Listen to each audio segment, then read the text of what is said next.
பாலகிருஷ்ணன், திருச்சி. இவர் கேட்டுள்ள கேள்வி,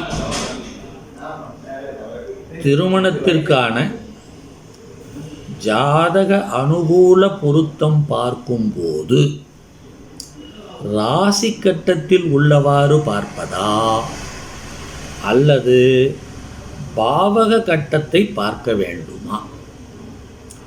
உதாரணம், ராசியில் செவ்வாய் 9 ஆனால் பாவகத்தில் 8 இருந்தால் தயவு செய்து தெளிவுபடுத்துங்கள். நல்ல கேள்விதான், அருமையான கேள்விதான், நியாயமான கேள்விதான். திருமண பொருத்தம் பார்க்கும்போது ஜாதகானுகூலம் என்பது தான் மிக முக்கியம். மற்ற நட்சத்திர பொருத்தம் என்பதை எல்லாத்தையும் விட ஜாதக அனுகூலம் தான் முக்கியம். அந்த ஜாதக அடிப்படையில் பார்க்கும்பொழுது தான் பல விஷயங்கள் நமக்கு தெரிய வரும்.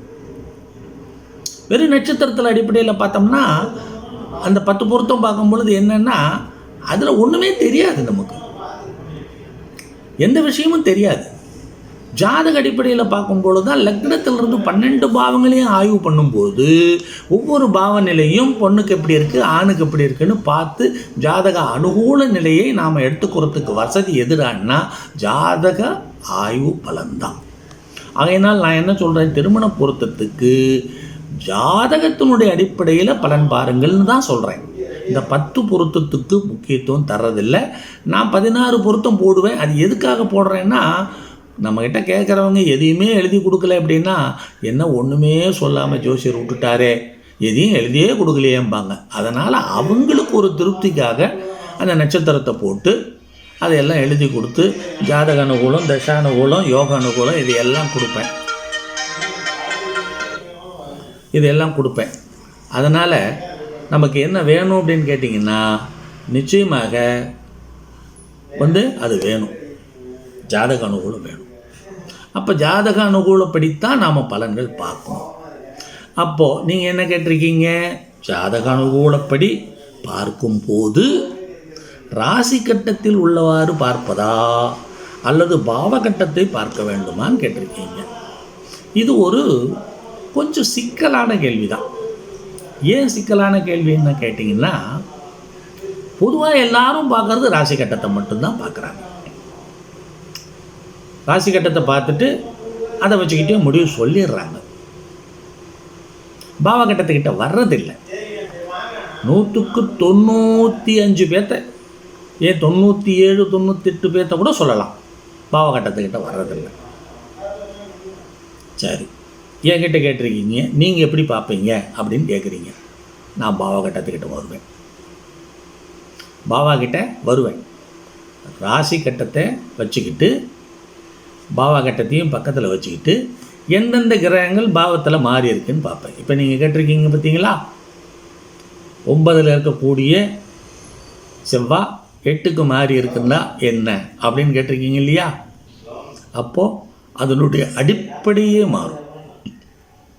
பாவகட்டத்தில் செவ்வாயினுடைய நிலையினுடைய அடிப்படையே மாறிடும். 8ஆம் வீட்டுக்கு போயிடுவார். 8ஆம் வீட்டில் இருக்கிற மாதிரி தான் நம்ம எடுத்துக்கிட்டு பலன் சொல்லுவோம் திருமண பொருத்தத்துக்கு. ஆனால் என்னன்னா, அவ்வளவு டீப்பாக அனலைஸ் பண்ணுற அளவுக்கு நமக்கு டைம் அவங்க கொடுக்கவும் போகிறதில்ல, நாமளும் எடுத்துக்கவும் முடியாது. ஒரு நிர்பந்தமான சூழ்நிலை அங்கே நமக்கு வருது, இல்லைன்னு சொல்ல முடியாது. அப்படி நிர்பந்தமான சூழ்நிலை வரும்போது என்ன பண்ணுறோம், ராசி கட்டமே போதும் அப்படின்னு நினச்சிக்கிட்டு போயிடுறோம். ரொம்ப பேர் போயிடுறோம். நான் கூட சமயத்தில் இப்படி போயிருக்கேன். ஆனால் அப்புறமா என்னாச்சுன்னா கொஞ்சம் கொஞ்சமாக பார்க்க வரும்போது இந்த ராசி கட்டத்தை பார்த்து நம்ம பலன் சொல்லி திருமணத்தை முடித்தது சில பிரச்சனைகள் வந்திருக்கு. அது என்னுடைய அதுக்கு வந்ததுனால நான் இன்னும் கொஞ்சம் என்னுடைய ஆய்வை கொஞ்சம் ஆழமாக செலுத்தி பார்க்கும் பொழுது பாவகட்டம் வேலை செய்யுது. திருமண பொருத்தத்துக்கும் பாவகட்டம் வேலை செய்யுதுங்கிறத அனுபவத்தில்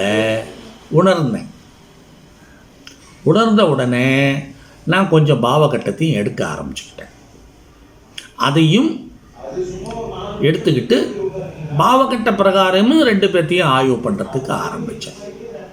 அப்படியே செஞ்சுக்கிட்டு இருக்கிறேன். இது வரைக்கும் இப்போவும் பொருத்தம் பார்க்குறதுக்கு எனக்கு விடுறதில்ல.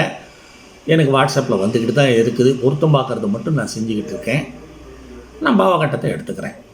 பாவகட்டமே இல்லாத ஜாதகம் வந்ததுன்னா கூட டிகிரி அடிப்படையில் நான் கணக்கிட்டு எந்த கிரகம் மாறி இருக்கக்கூடுங்கிறத கணக்கெடுத்துட்றேன். என் அனுபவத்தினால லக்ன புள்ளியை வச்சு கிரகங்களுடைய புள்ளியை டிகிரி புள்ளியை வச்சுக்கிட்டு எந்த கிரகம் மாறி இருக்கும்னு ஒரு தோராயமாக கணக்கு போட்டுருவேன். ஏன்னா சிலர் பாவகட்டத்தை கொடுக்க மாட்டாங்க. கம்ப்யூட்டரில் வர்றது சில பாவகட்டத்தில், ஆனால் சில கம்ப்யூட்டருங்க ஒரு பக்கம் போட்டு கொடுக்குறதுலே பாவ மாற்றம்னு கீழே எழுதியிருப்பாங்க. என்னென்ன கிரகம் மாறி இருக்குது அப்படிங்கிறத கொடுத்துருப்பாங்க. Kalaimagal computers, Sabari computer, Srinivasan computer, இது ஐசிஎஸ் கம்ப்யூட்டரு, இதில் எல்லாம் கீழே பாருங்கள் பாவக மாற்றம் அப்படிங்கிறது கொடுக்கப்பட்டிருக்கும். அதை எடுத்துக்கிறேன். இப்போ அஸ்ட்ரோவிஷனில் 2 விதமாக வச்சுருக்காங்க. அவங்க பழைய இதில் பாவம் இருக்காது. புது சாஃப்ட்வேர் அவங்க தயார் பண்ணதில் பாவ மாற்றம் தனியாக கொடுத்துருப்பாங்க. அது வரும், அந்த ஒரு பக்கத்துலேயே வந்துடும். அதை வச்சுக்கிட்டு நான் பார்ப்பேன். சில நேரங்களில் என்ன ஆகுது, கொடுக்காம கூட விட்டுருவாங்க.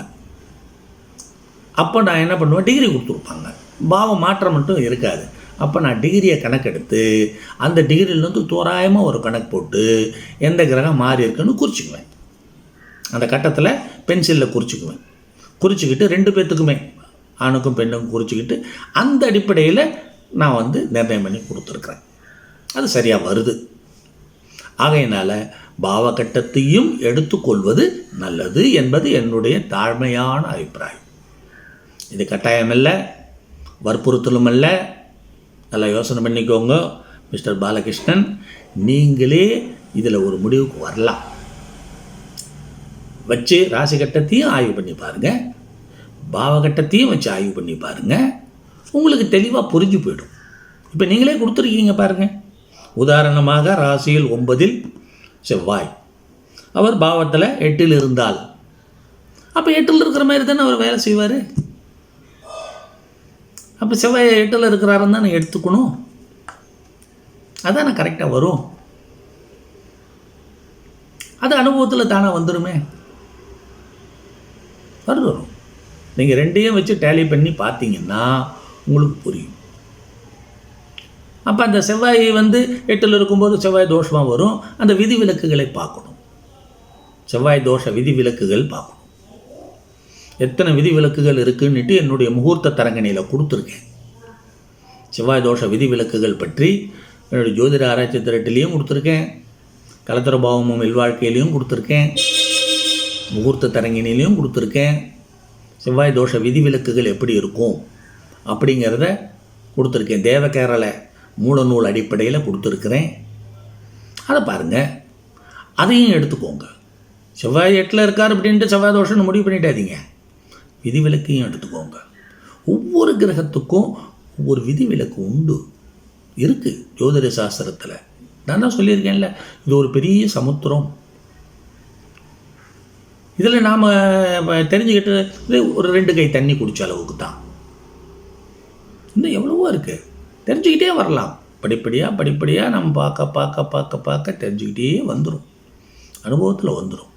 ஆகையினால் என்னுடைய இந்த கேள்விக்கு என்னுடைய பதில் என்ன என்றால், பாவகட்டத்தையும் பார்ப்பது நல்லது. அது இன்னும் ஒரு அழுத்தமான முடிவை நமக்கு கொடுக்கும் என்பது என்னுடைய தாழ்மையான அபிப்பிராயம். நீங்கள் கேட்டிருக்கிற கேள்வி கரெக்டான கேள்வி. ராசி கட்டத்தை மட்டும் பார்க்கறத விட பாவகட்டத்தையும் இணைத்துக் கொள்வது திருமண பொருத்தத்திற்கு நல்லது தான். ஜாதக பலன்களுக்கு எப்படி முக்கியத்துவம் கொடுக்குறோமோ அதே மாதிரி தான் திருமண பொருத்தத்துக்கும் முக்கியத்துவம் கொடுக்கும். ஏன்னா அது வாழ்க்கை. எத்தனை காலம் வாழ போகிறவங்க, அவங்கள பார்க்கணும் அப்படின்னா என்ன பண்ணணும், சரியான முறையில் நம்ம பார்த்து கொடுக்கணும். வெறும் நட்சத்திர பொருத்தம் பார்த்து 10 பொருத்தத்தில் 7 பொருத்தம் ரைட் ஓகே கிடையாது. அப்படியெல்லாம் சொல்லக்கூடாது. வெறும் நட்சத்திர அடிப்படையில் பார்க்கக்கூடாது. நீங்கள் கொடுத்துருக்கீங்க ஜாதக அனுகூல பொருத்தம், கரெக்டு. ஜாதக அனுகூலம் வேணும், கண்டிப்பாக வேணும். அந்த ஜாதக அனுகூலம் பார்க்குறத எப்படி பார்க்கணும், ராசி கட்டத்துடன் பாவ கட்டத்தையும் இணைத்துக் கொள்வது என்பது சிறந்த முறை, நல்ல முறை. ஆகவே நீங்கள் யோசனை செய்து அதை தொடர்ந்து பயன்படுத்திக் கொள்ளுங்கள். வாழ்க வளமுடன்.